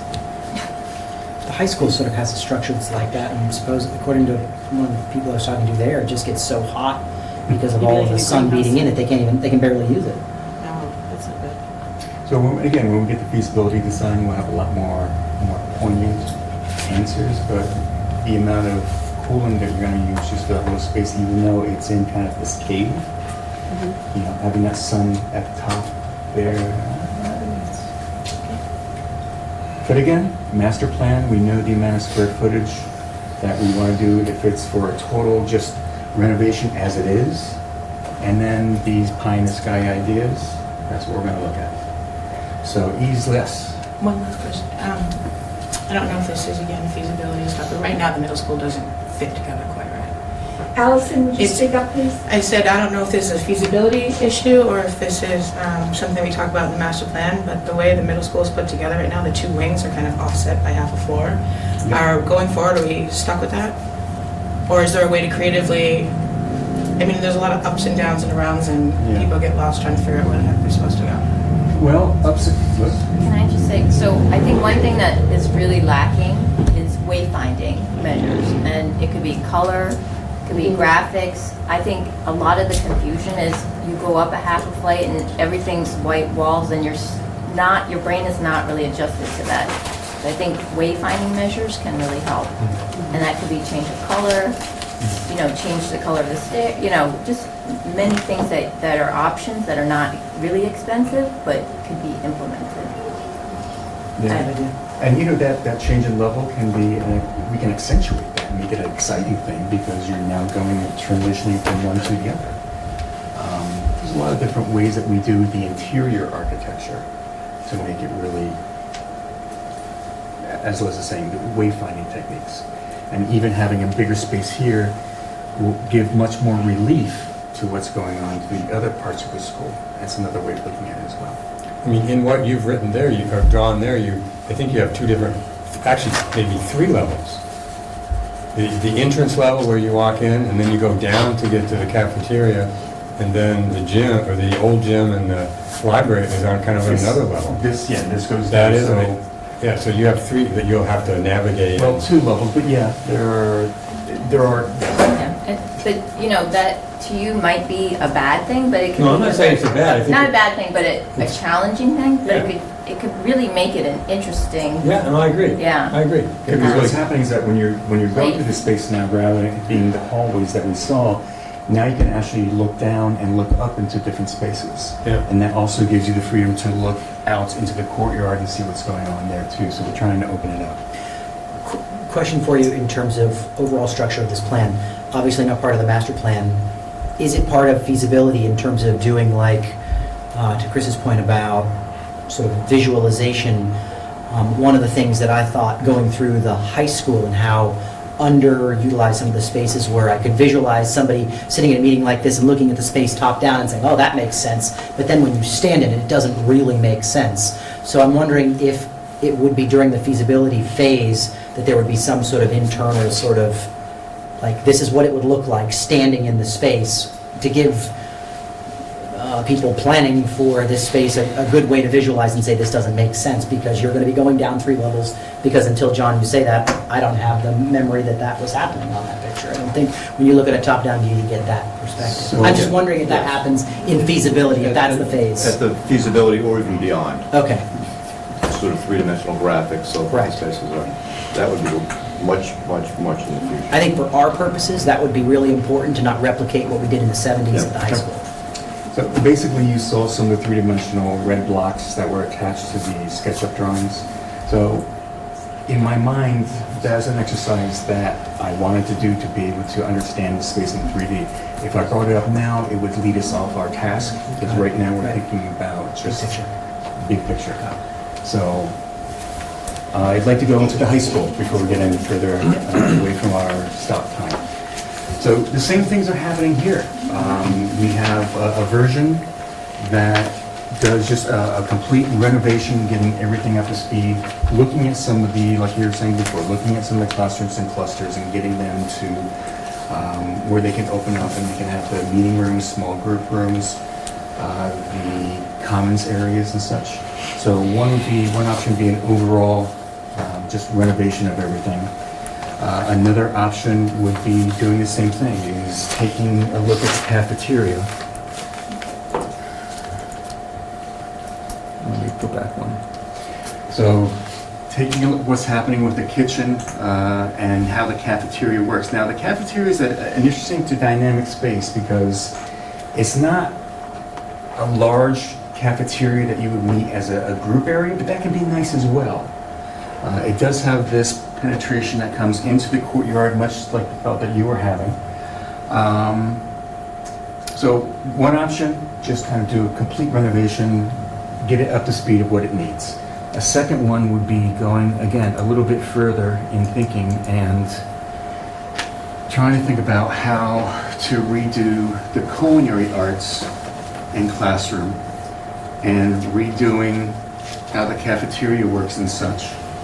And Is that the cafeteria X'd out there? well, no, don't think of it as the cafeteria, but think of it as just a culinary wing with classrooms and other classrooms off of that. Okay. So there's a lot of things going in here, but really cleaning it up and giving some openness to this space, although it wouldn't be, as you think, one big open space, but think of that as a culinary arts wing. Another wing would be the arts wing. You have some great art spaces in there at the moment. You have 2 wonderful, big open arts areas. And after talking to some of the teachers when I did the tour, what they're lacking is some of the overlap in some of the programs that the high school kids are doing. And I'm still torn about this because in these spaces, I always like to be able to do the maker space as well. So think of it as all the creative arts. So you have your computers. Now the kids, they really don't need computers anymore. They need it for a project. They know how to go and do research. More than likely they have their own laptops or even their own phones that they can do research on. They don't have to sit and learn at a computer class. What they can do is that, let's say you're doing a computer graphic arts or the computers for 3D modeling. So now you're next to the Art Center, which has the 3D printers or the large format printers. Let's say the large format printers are printing on watercolor paper. Now they take it to the watercolor studio and they accent it that way. This is what's going on with the arts nowadays at the high school level. So I'm torn between having one area that is the makerspaces, arts and such, which would fit in this wing, or going and redoing some of your library spaces, which you're already doing. You already have your makerspace up in this library off of it. So there's a way to do it there off of a library space. There's a big debate in high schools right now about whether or not you want to do your maker spaces off of the library. They're doing that because typically you had your computers off of the library. You need the computers to be able to run the maker spaces. Or do you do it with the arts? So I'm making the spaces in 2 ways. So I'm going to do a cost analysis if I redid the library and the maker space here, or added the library wing that has the makerspace, and it's all, think of it as like when I went to school, you had automotive, you had home ec. You know, now what it is that you have the makerspaces that are all supported by the arts. So it's like VOTech is now makerspace. So the other thing is that wherever you see these circles are the ideas of how to redo those classrooms and make them better. So what we're doing is throwing a budgetary number of how to upgrade those, which is a little bit above and beyond what a regular renovation would be. So that's the approach we're taking with the high school. There are some ideas that we want to do with the courtyard as well, very similar to what we looked at the middle school. So that's a number that's also going to be a line item about how to make some of the exterior learning spaces upgraded there with some shading devices and acoustical components. Questions? Yes. So does the arts wing, the way you showed it, include music rooms, or would the music rooms You would still be have moved? you would still have music on your other wing, on a different location down. Yeah. So here's your, on the upper floor you have your band and drama and everything on this area. So these classrooms would steer here, but you would still have your music area there, just redesign, because you have a great music area up there. You have the storage. You have a lot of great components up there. I think it just needs a little bit of a makeover. Whereas the arts are different, just because we're combining all these different programs. You have a plentiful amount of room for the music program. Any other? Yes.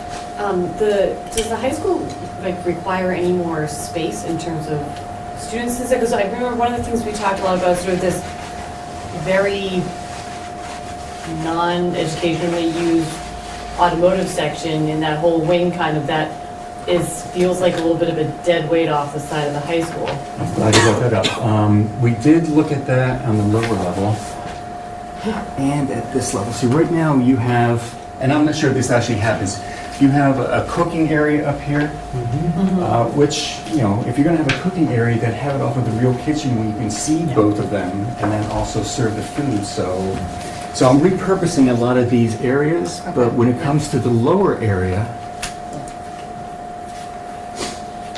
you know, you have your automotives, computer lab up here, another computer lab, and this is a Woodworking shop. No, actually. a machine shop. The machine shop is where the wrestling team practice room now. Okay. That other room just to the left of them, what's called machine shop, is actually the woodworking shop. So think of the woodworking shop, that's also part of the makerspaces. That requires greater ventilation and dust gathering area, but if you did that part of the arts wing, then that's another way of doing an art studio. Metalworking, that's usually a little bit of a different type of thing. You do that separately. But, you know, it still would work well with deliveries of materials and trying to do everything in a centralized location. So then can you get some drama room and off the auditorium and make the auditorium more functional that way?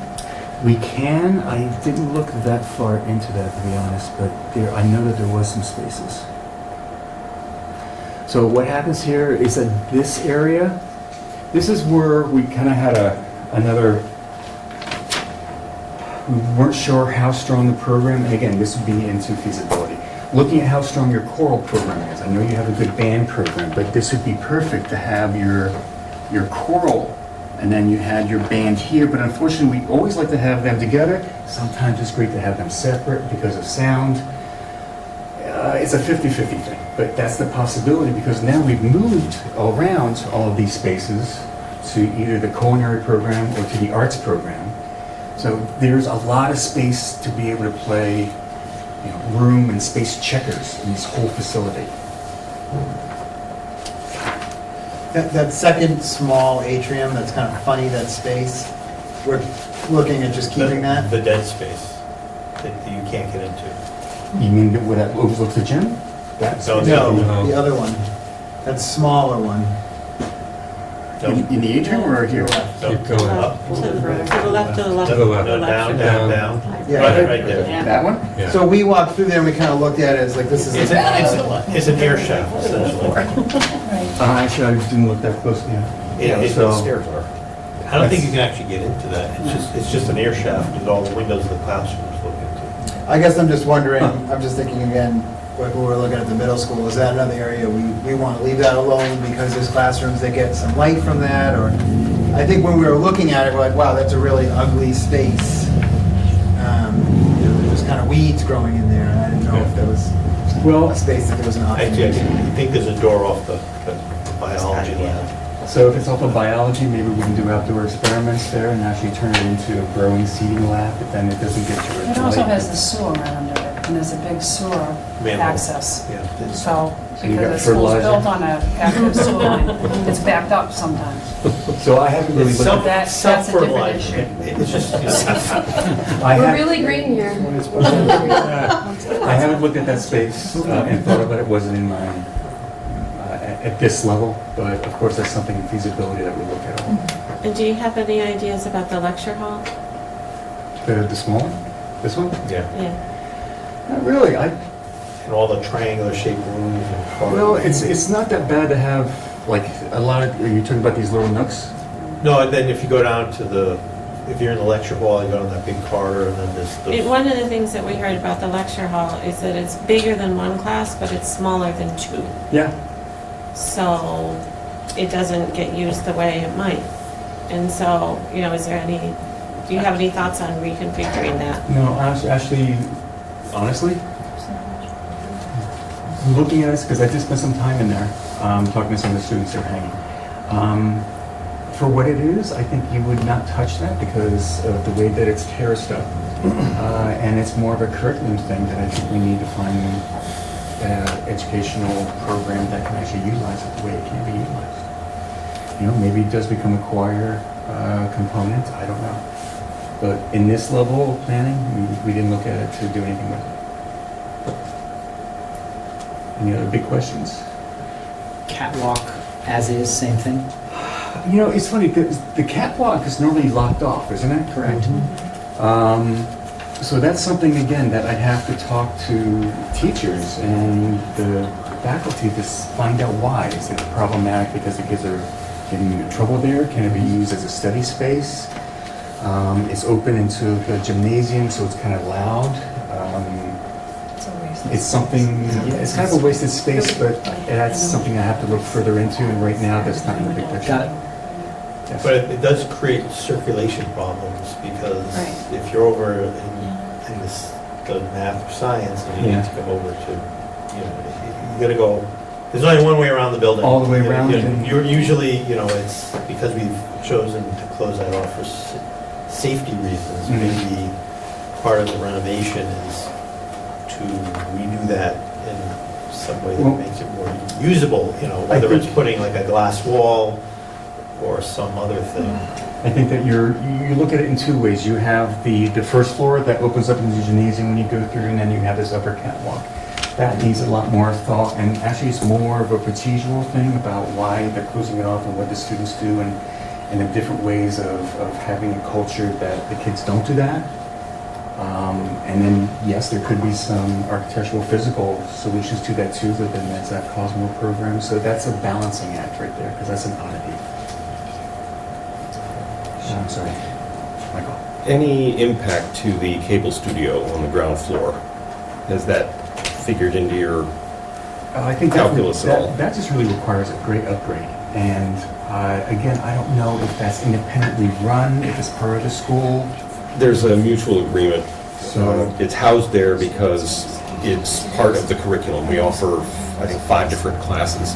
And I think that's fantastic, not knowing the nuances of how it's being run and who actually owns the equipment. It's a separate nonprofit. Cable Access is its own entity. It just happens to live there. So if anything else, you would try and do a really good upgraded classroom that has facilities next to that. So again, you're seeing live people doing their thing, and then we're also doing our educational thing here, so I can go back and do it maybe live. Yeah. Which is what other school, a lot of Yeah. other school districts So, have yeah, a classroom right next to the campus. Yeah, so, it's the same concept of having a culinary arts. You have it open to the kitchen so you can see what's going on, and then you have a class here too. So, if anything, we'd want to accentuate what's going on there. Would you change or look at, I know this is, I don't want to get into the weeds either, but looking at one of the concerns that the physical education staff has is the lack of lockdown ability of the gym. That's when we get into the security component of it. Yeah, you have a big open space. There are some solutions to that, but that's something that That's later, but that's on your radar. It's later. Okay. It's on our radar, but not in this part of No, what I know, we're but thinking just- about. But definitely, we did touch about some of the major things that I would talk about when you're talking about entry. Okay. And those are known things that we need to take care of and have at the very forefront of all the population in these schools is safety. Thank you. Just one thing I noticed was the 3 elementary schools and the middle schools, we looked at the entrance and kind of creating a vestibule for security reasons and things like that. In the high school, when you walk in that long corridor, I think the main office is kind of down in there. Is there a solution? It's up there. There's no easy solution to this one because, if you think about the entrance to the, when most people come in, they come in off to this side where they go through the gym and they go through the cafeteria, then they go up to the office, and that's... No, that's not the main... That's one way, but Okay. by that library auditorium. main So when you Yeah. go to the main beautiful entrance, Yeah. there's some very graceful solutions of how to make something secure there, but you don't have an office right off of the vestibule here. That's going to take some more finesse to be able to make that work because you can get in, but then you have access to the auditorium, and you have access to the other side of the library. That's going to be a more difficult problem, but something that we will address. I'm assuming that we're doing this blind of the statement of interest for a new school, correct? Independently? Independently. I mean, just assuming, just setting that aside and Yes. just doing this. Definitely. Okay. Just as, that's due diligence. If it would be not a great thing for us to just say, well, let's just wait for that right now. Let's just do it with the master plan as a whole. So I guess similar details, but up on the 3rd floor, I can remember walking into that area that I think is roughly above, I'm not sure what it's above the library, maybe it's to the left of the auditorium It's like on the 3rd floor. Yeah, there's kind You of can see this. it right there. It's, Yeah, So and if you- it's funny configuration, and I remember we all were walking around going, oh my gosh, look at all this empty, unused space. And so that's one question. And then the other question is some of the science labs. I know we had talked about that. It feels a little bit like the elementary schools in this presentation, I know we're at the end of the evening, got a lot more detailed work. So and I'm going to say plan. right now that I got into the detail when I first talked about the cutoff, saying that this is my blanket statement, that all of these classrooms, labs, at whatever level, middle school, high school, are going to have the same bit of attention. Right now, master plan, big ideas, square footage. We've gone into the realm of being able to talk about all these details. And it's only taken an extra hour to get through that, and I think you also have a clear understanding of the direction that we're taking. That will all become aware in feasibility. So yes, we're all going to be taking a look at that in the next step. I guess just in thinking about it as a town, I think sort of what you hear around town is we need a new high school, we need a new high school. And so to not get into some of the details about how the present building can really be turned into a new high school, it just feels like that's going to be a hard sell. Well, one of the things that we were... Understanding this whole master plan, if we don't get into some of the ways of really making that high school feel new I understand. and Yeah. exciting. And that, again, that's something that we have touched upon it. We're not really supposed to, because we're master planning. Yeah. One of the things that we are going to give as another option is what it would cost if we were to rip this down and put a whole new school on the site, just so you can have an idea of what it would be. So we plan on doing that for all the schools.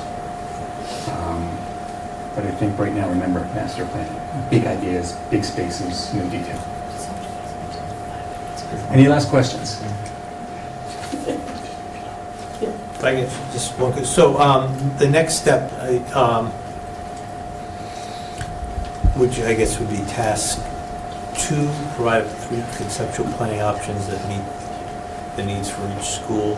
So, you know, some of these you could look at option 1 or 2, or I think kind of one of them had option 3 options. Are you going to flesh that out for 3 options for each building? If they're warranted, you know, there might be option 1 and 1A, if that's really warranted. In our proposal, we wrote 3 because we didn't know anything about, you know, the possibilities. But for tonight's meeting, we'll take all this feedback and get the conceptual sketches drawn up. And that might generate another variation of what we've talked about, and then we'll sit down with our cost estimator. So one of the 3 options, say for the high school, would be, you know, other people said would be to just tear it down and build another new one right in the same place. So with all the schools options, if I look at the square footage that we're looking at for the number of students that we want, we're going to take that overall square footage and say, we're going to tear this down, do a new high school at this square footage. Okay. So that would be an option for all of them. And then, like Joel said, we're going to flush everything out, and we were pretty clear with the valuable feedback that we've gotten from all of you, which is important because, you know, we've gone through a long process. So we're now seeing ideas, and now you're seeing the thought process of how we're getting to that massing. So it's very valuable to us, and now that will explain how the numbers that we're going to get reflect to an addition, to a renovation, or to a super renovation, and you understand what goes behind it now. If I could just maybe another process question. So once we do that, sort of the options for each of the buildings, is it our intention that's what we're going to bring to the third community forum? Those 3 options? We'll have one meeting between then and now, in which we would look at the options relative to their costs, and then try and visualize relative to a sequence of either the your elementary school, high school, middle schools, elementary, or some variation of that, that makes sense, you know, as to how to tackle. Or you do them all at once, which is generally low probability, but, you know, we should talk it through. And then we'll go to the next meeting. So you'll have some cost estimates for the next meeting in 2 weeks? Yep.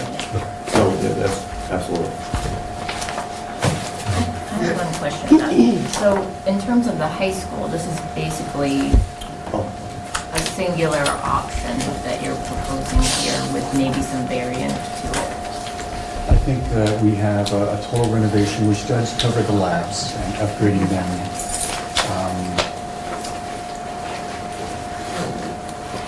And then really going towards those 2 ideas about the artisan makerspace area, and then possibly the renovations of the band room, moving the classrooms up here that get absorbed into the other space, so maybe that now becomes a choral space, and then the culinary arts, and then working that well to ultimately make a better cafeteria experience, and also classrooms that are off of that is the second option.